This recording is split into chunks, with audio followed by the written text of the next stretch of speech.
Hello, welcome back to Wall Street Bets Portfolio, the portfolio run by Wall Street Bets. Wall Street Bets Portfolio takes the sentiment that Wall Street Bets has towards particular stocks, and the one with the highest percentage of calls to puts or bullish things to bearish things is the one that we end up buying. So this week we are buying ICLN, which is a clean energy ETF.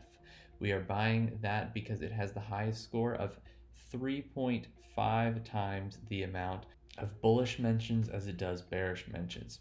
Let's also take a look at how we did in the past week. We are up 1.22%, and the story has basically been all GameStop and BlackBerry, which have been wildly volatile in the past week. Anyway, got a cool video for you on Bitcoin.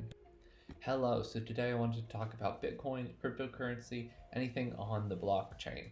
But first, if you didn't know, I am a software developer, so I understand Bitcoin. I'm going to give you my perspective of Bitcoin from that particular vantage point, I guess.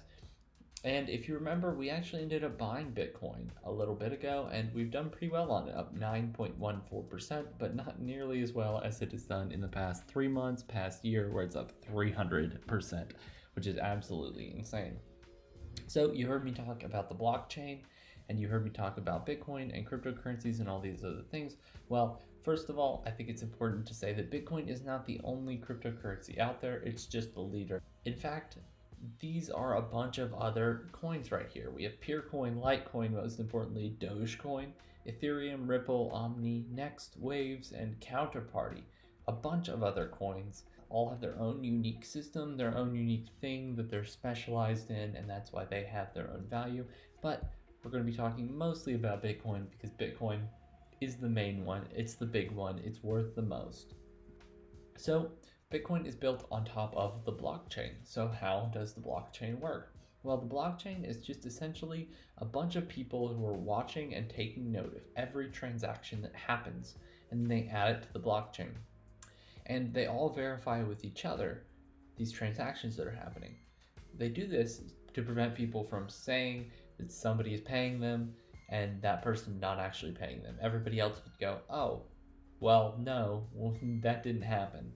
So it produces a system where it is decentralized. You don't need a bank, you don't need an institution to back all of your transactions and to make sure they all work. A thing I like to say is, it's like instead of your normal banking system where if you're paying somebody, you sneakily go into your vault, you pull a little bit of money out, nobody sees, and you give it to the person. It's like the opposite of that. It's like your money is in the center of Times Square. Everybody can see it, and when you want to pay somebody, you go up and you grab your dollar, and then everybody notes that you grabbed your dollar, and you give it to somebody else, and they all note that down, and they know how much money you have, and they now know how much money that other person has. So your question might be, well, first of all, who is doing all this watching? You know, you're not doing the watching. Who's doing the watching? And second, why are they doing the watching? This is where miners come in. Miners watch these transactions go down and keep track of them. Now, the reason you would mine is because that ends up paying you some of the cryptocurrency. So you win a block or you verify a bunch of blocks and they give you a Bitcoin. Now, how does this work out? Do you actually make money? Well, it's basically just above the cost of electricity. So at the moment, it's not super advantageous. You won't make a ton of money mining for Bitcoin.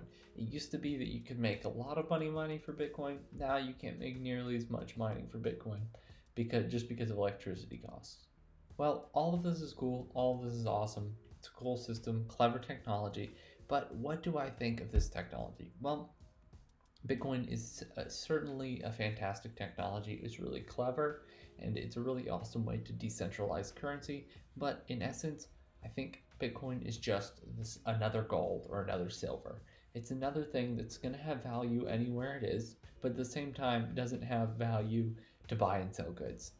So Bitcoin, we've seen, can buy and sell some goods online in illegal marketplaces, but ultimately I think it's going to act more like a gold or a silver in those buying and selling of goods. What I do think is that you could see a sort of Bitcoin where it's backed by technology companies.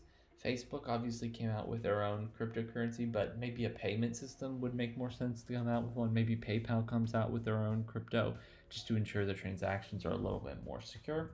But I don't think this impacts the price of Bitcoin at all. I think Bitcoin essentially just stays like gold, where it has intrinsic value just because, well, no real reason. If people decided that gold wasn't valuable tomorrow, well, it wouldn't have any value. That's the same with Bitcoin. Now, does that mean you should drop all your Bitcoin? Well, should you drop all your gold? Gold's done pretty well recently, and so is Bitcoin. It's not something that's necessarily good or bad. Bitcoin is like a digital metal, a digital commodity.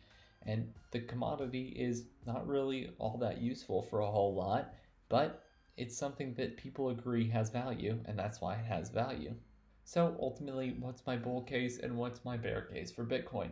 Well, I think Bitcoin does really, really well if the US government or other governments with their currencies do poorly. So Bitcoin does really well in the case where maybe the US government has some more turmoil. I can't imagine you get all that crazier than storming the Capitol, but maybe the US government has a bunch of turmoil. That's where I see Bitcoin doing really well. Where do I see Bitcoin doing really poorly? I see Bitcoin doing really poorly. I could see them getting into a death spiral. Imagine Bitcoin goes down a lot, right? Bitcoin drops by a lot, and electricity costs for mining all of a sudden don't make it profitable to mine.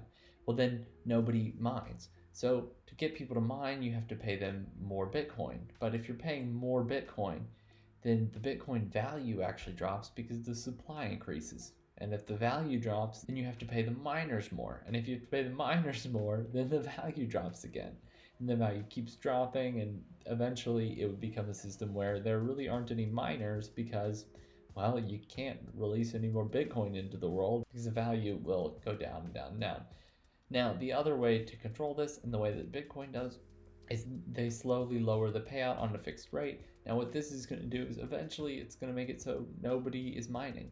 Now, electricity costs can come down, but if Bitcoin is going down faster, if Bitcoin maybe drops in value, well, then it still wouldn't make any sense to mine. So that's what I think their biggest hurdle is. The biggest hurdle is keeping people mining, keeping people paid for mining. It's a really hard system to keep people paid for mining. Anyway, let me know what you think down in the comments. Let me know if you think Bitcoin is going to go to 400,000 like some people have said, or if Bitcoin's going to go to zero, or more likely somewhere in between.